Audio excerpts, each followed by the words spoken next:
The Boundless Authenticity podcast presents to you the Portal to Ascension series. The Portal to Ascension conference will be held April 21st to 23rd, 2023 at Marina Village Conference Center, San Diego, California. After 3 years of a collective dark night of the soul, the Portal to Ascension conference is returning live and in person and is fully activated for the mission ahead of us all. As energy continues to shift and hidden truths are being uncovered, we are piecing together the fragmented parts of our existence to create awareness of the truth of who we are and remember our connection to the cosmos. This event is all about deprogramming ourselves from the outdated matrix system and remembering who we truly are at the core.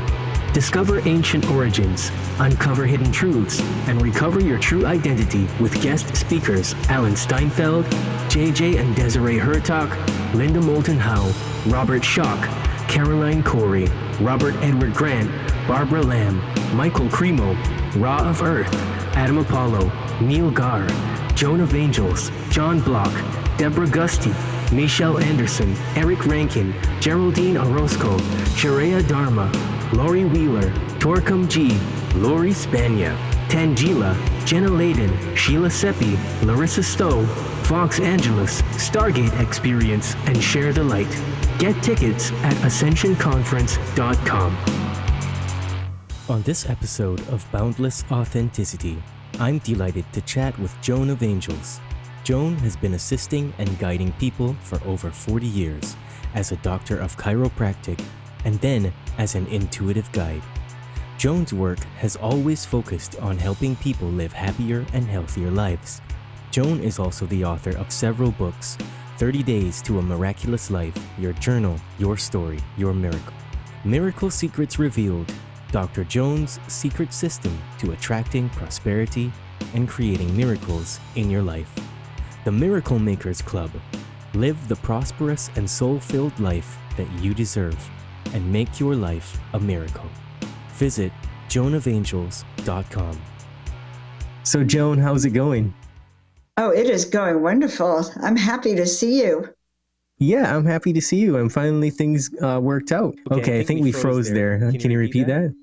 Yeah, so I think there's a little demon running around on the wires and doesn't want us to have the show. I'm doing really well, magic, miracles, life is pretty interesting. We live in very interesting times. What do you think? Okay, I think it cut you off there, but I heard you say we live in very interesting times, and I definitely agree with that. Okay, good. Yes, we do. We live in interesting times, and so people need to learn to be adaptable, flexible, shift what they expect, and sort of break new paradigms. Yeah, I agree with you there. And I think that's something that the majority, in my observation, are having the most difficult time with because they're so locked in to the matrix system, so to speak. Yeah. Well, the matrix is all around us, and all the young people in particular, with all their computer technology, are just surrounded with the matrix. And it's a hard thing. You know what it is? I'm no longer giving credence to that. When you're programmed, people have these little activation light codes in their body that are designed to help wake them up. And most of us have these periods because our soul contract of what we're here to do is actually known. And we have this agreement that we're going to not live a certain way, but maybe fulfill a certain purpose, a certain mission. And when we don't do that, it irritates our system. If we ignore those activation codes, it could lead to depression and anxiety and frustration. But sometimes, it just takes time. So those people who are not waking up, I have to remember and remind myself that, I wasn't awake a long time ago. It just, I can't be mad at my old self for not waking up to my new self. But it's a timing, and we have these paths, and life is about learning how to best live your path and create it. Yeah. So. Yeah, I get what you're saying. And, we really can't go around waking everyone up, which I think is a critical mistake a lot of people make when they start to wake up. They start trying to shake other people. And it's like, no. And they pull the covers back over their head and go back to sleep. Like, leave me alone. I don't want to go to school today. Well, it is true. It is true. When we wake up, we know so much. We want to go out and share the story and have others believe and believe it our way, because we know our way is the right way. But of course, it's the right way. It's the best way. But when you step back and you look at the planet from above down, you can see that a lot of this fighting, has been engineered to bring people into disharmony, not harmony, and to bring fear and anxiety. We live on a very interesting planet, and learning the art of discernment, learning how to use your intuition, learning how to know why you're here would really be helpful. Absolutely. So, Joan, I got to ask you, what is the foundation of your work? Well, that is kind of the foundation of my work. I won't say kind of, it is the foundation of my work. My work has always been about helping people remember who they are, okay, why they're here, and then help them step into that, help them learn the art of or remember what that's like. Because I do believe we all have a mission and a purpose, and we came here for a reason. It's not an accident to be here now on this planet. And the basis of my work is really that. I've been a chiropractor, a healer. I've taught people how to heal your body from the inside out, how to use discernment so that you won't get so confused, how to raise your vibration so you could be the light, and just how to live a better life. But, that's what I do. But I've done it my whole life. It's my purpose. I call myself, I'm an oracle of ancient wisdom. I'm a spiritual advisor and counselor to people. People tell me everything, and we solve the issues. It's just common sense in a lot of ways. But I bring together also a sense of the miraculous, because I believe in miracles. I believe miracles. I live a miraculous life, honest to God, and I believe miracles are possible for everyone. And the whole planet needs miracles now. Miracles do happen every day. And what are some things that you can say to people who don't yet have their miracle glasses on, so to speak? Like, they can't see the miracles that they have in their life. What would you say to them? Oh, this is so interesting. Okay, I'm going to quote like the goddess Hathor, the Egyptian goddess. I just found this out. She taught her people the 5 gifts of gratitude. Okay. And so when you joined her cult or religious organization years ago, thousands of years ago, the priest would take the farmer out to the land and have him hold up his arm and his fingers. And he'd say, okay, if you were to die in the next 24 hours, who or what would you miss? Would you miss? Yeah, and they had to give pretty sincere answers, I think, or they might have lost their limb. I don't know, speculating. But she taught them the 5 gifts of gratitude. And every night and every morning, before they went to work, before they went to bed, they had to do prayers and give gratitude to these 5 things, whether it be the sunrise, your family, your home, your teacher, your dog. But you love them so much that when you die, you would miss them. So every morning you'd repeat it, and every evening you would repeat it, so that even if you lived the hardest of lives, there were a couple of things that you still were grateful for. That's a powerful one. Isn't that a powerful one? Like, okay, so even in the midst of our despair, there's still some things we're grateful for. And even in the hardest life, there's I don't know, it was a movie or a book I read, and the prisoners of war starving in the camps, and and there was like a frog in the room or a cockroach or, a bug that in another life you would have crushed, but here that bug became your friend. You cared for that bug. Life is, we have to learn. Life is, especially if you're looking from above down and you try to get perspective, life is cycles, and it's learning how to thrive no matter what. And we're not alone. The other thing is that we're really not alone. I began painting angels in 2013 because I received guidance to paint angels. And one thing I will say, I've always been guided by a team of angels since I was very little. I didn't know what I was hearing, but I feel really grateful.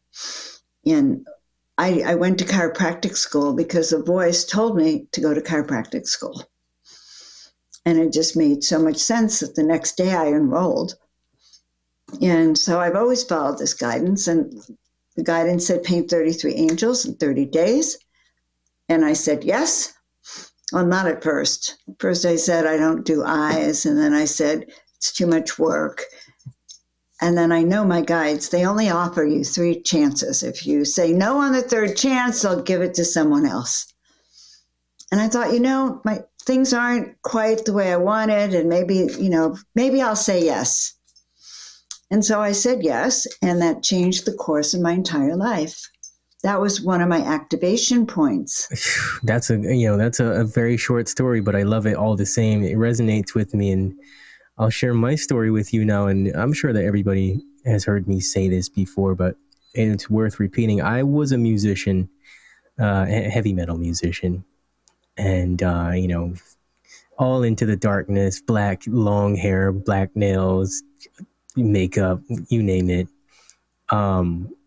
black clothes, chains, all kinds of stuff like that. And I was very good at it. Don't get me wrong. It brought me a lot of fulfillment. And I felt like the thing that kept me going through it was the feeling of service to others that it came with.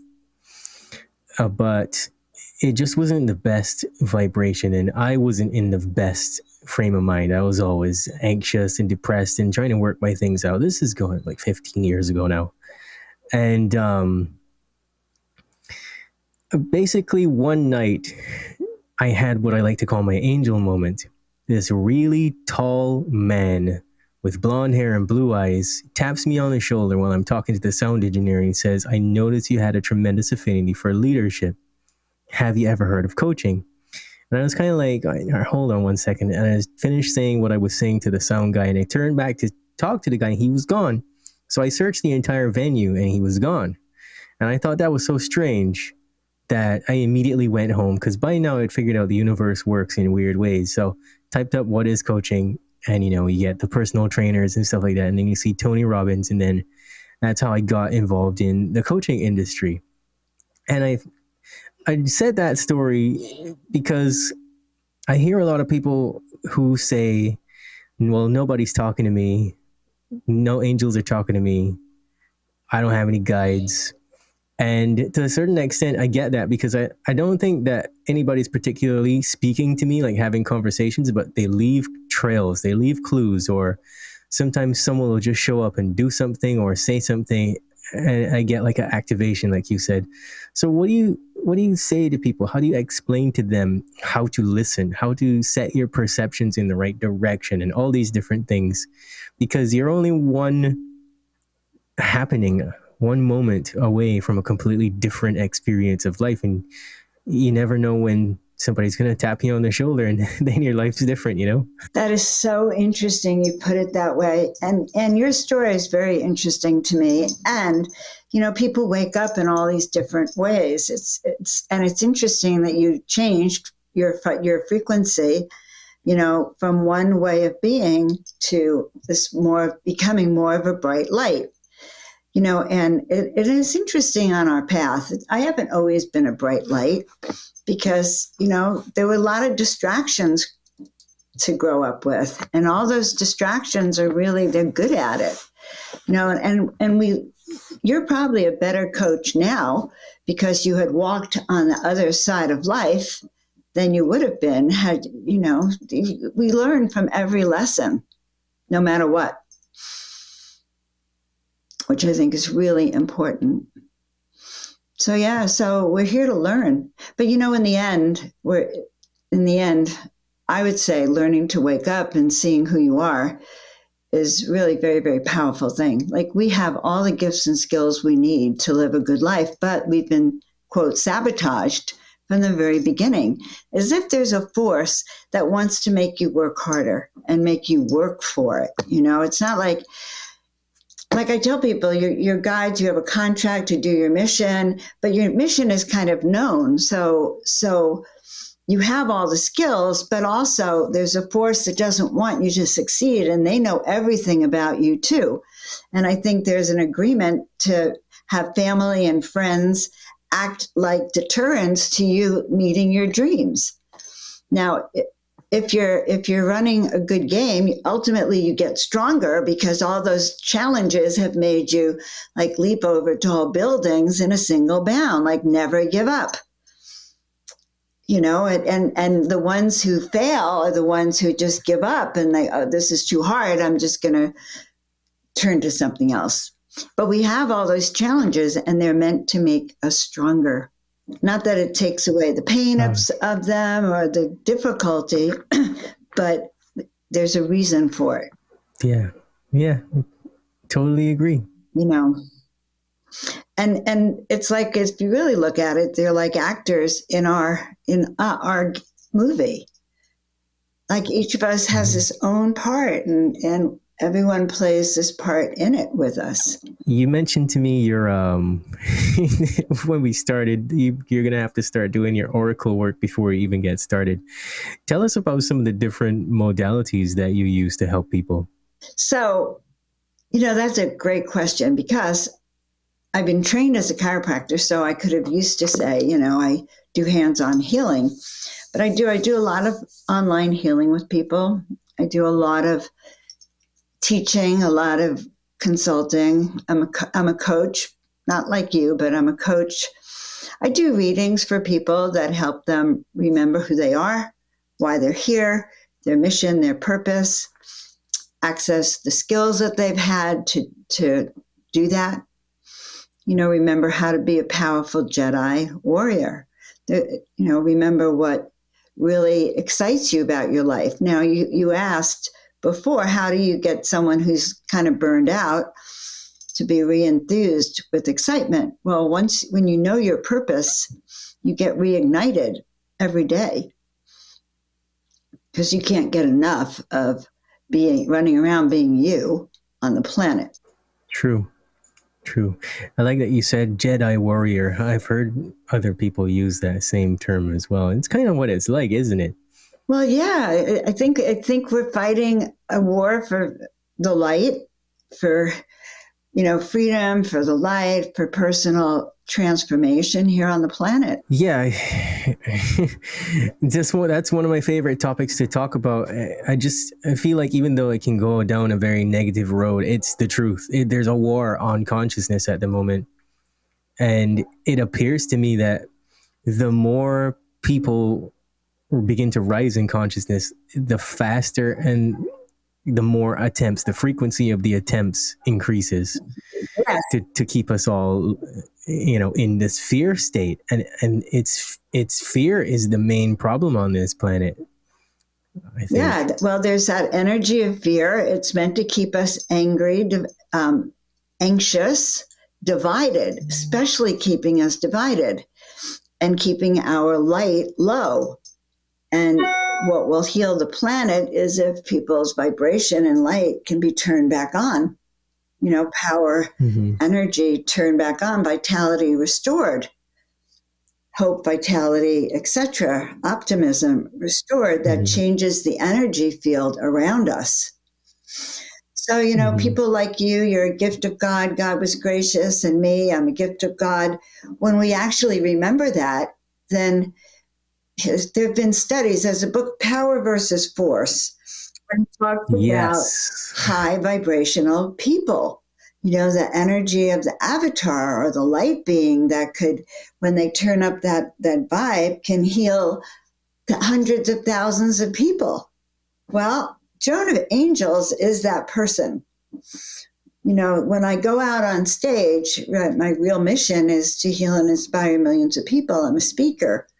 When I go out on stage, that's what I long to do. And I do. People feel hope.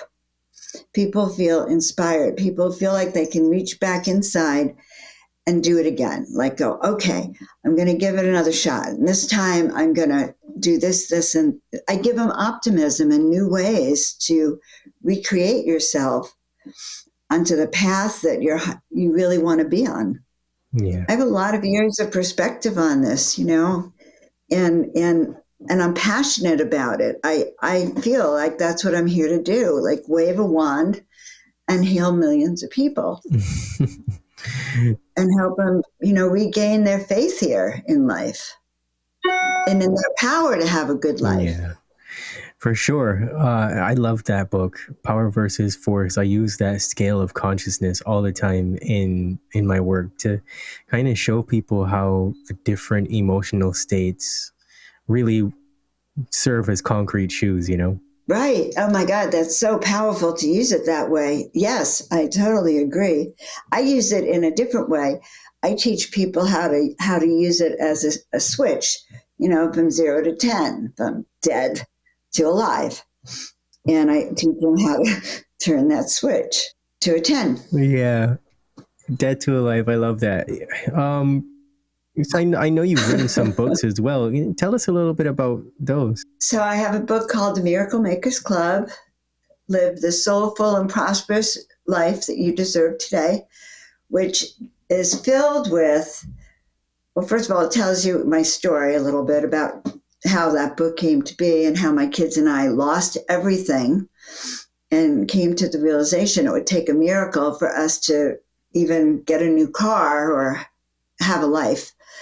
And so we formed a group we called the Miracle Makers Club. Just me and my 2 kids. They were 8 and 10. We had just lost everything, lost our house, and we're literally on the run. And we formed this group called the Miracle Makers Club. Kids are wonderful. And they believed we could have a miracle.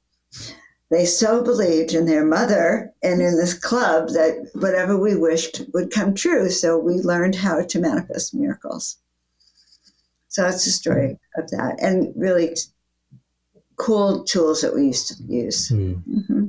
Awesome. I got one more question for you. Actually, two more questions. What are some ways that we block our healing that we're just completely unaware of?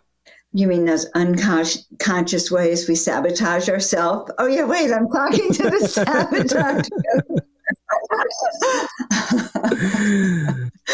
Okay, let's see. What kind of advice could I tell you about how to not sabotage yourself? Well, I'll tell you there's a real quick way. Since we use the same kind of scale, and you use the power versus force, and I use that little meter, I have another way I have people do it, which is I have you imagine a horizontal line, and there's a clock hand, 0 on the left, you're dead, or right, you're going to be fully empowered. And when you get up and you think about your day, and you go, okay, on a scale of 1 to 10, what's my mood about even getting out of bed and facing my day? So if that isn't reaching a 10, 9, maybe an 8, then you got to go see a self-sabotage coach. I mean, seriously. Great endorsement.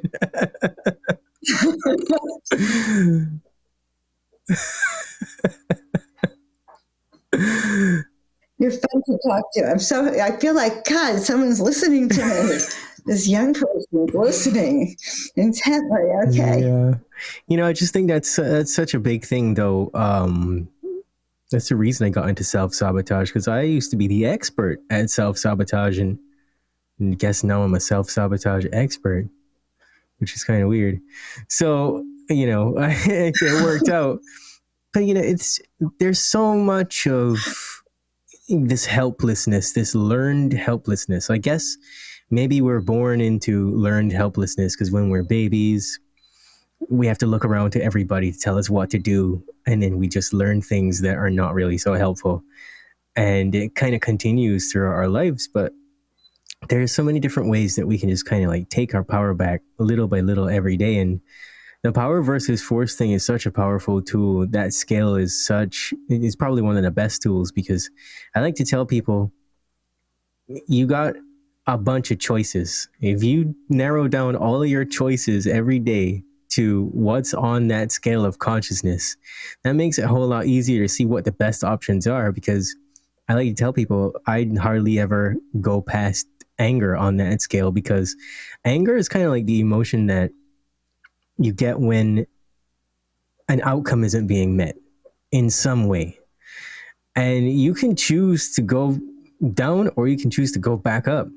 So why not go back up? Like, why not just let yourself be frustrated for 5-10 minutes and then move on and get back on the horse and ride it all the way back up to love and enlightenment and peace? You know, this life isn't really worth being mad and in a poor attitude about things. And it's hard for people to see that, you know. It's hard sometimes. It's like they want to hang on to those little things that drag them down, and they want to make it a day-long thing or a week-long thing or a whole year or however long. That's why you have a mission. You know, a person with a mission doesn't have time to get dragged down. Exactly. You know, you just don't have time. But, you know, we get programmed from the day we're born, probably when we're still, you know, being born. There's a lot of programs, expectations, ways you're supposed to be, and rules. And if you're different, then they try to stamp that out of you. And we don't live in, you know, the optimum would be to live in a society that supported people to be the best they could be. But that's not what the world we live in.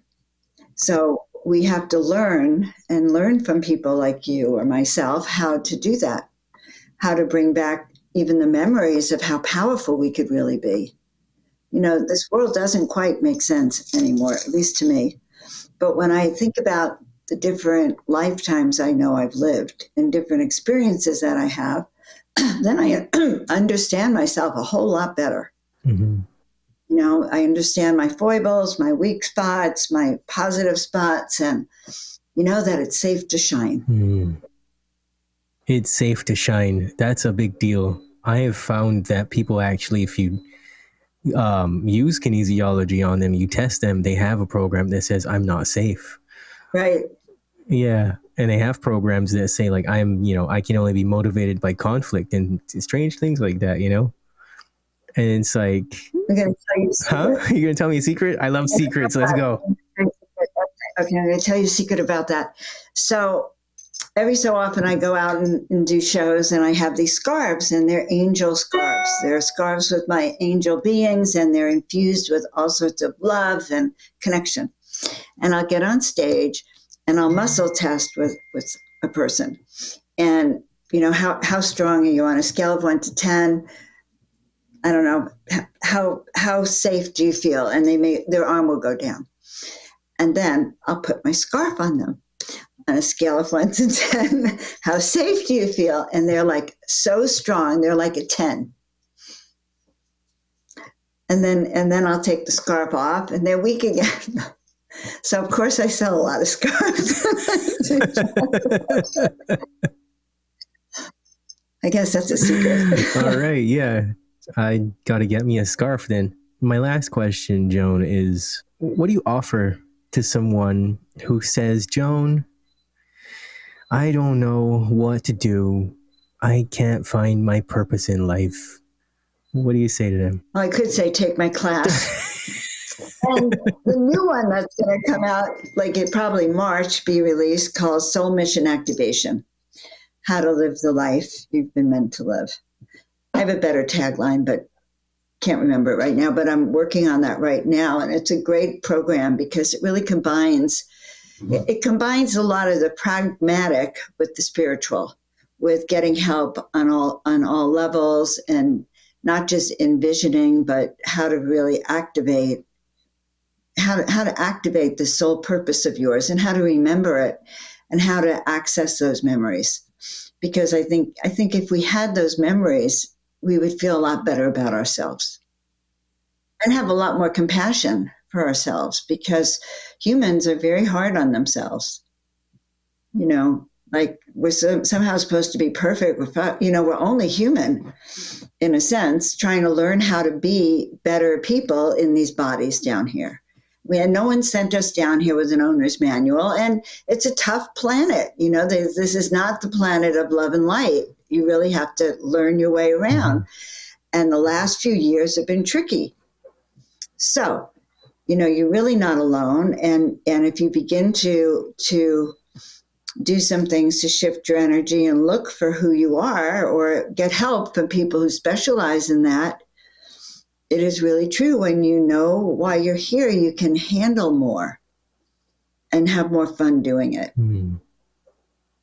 That's the bottom line. You wake up every day actually excited to work hard. That is a fact. There's a lot of pain that people have in this day and age, and they're just trying to work it out the best way that they can, and oftentimes it just kind of looks like they're trying to pass their pain on to you.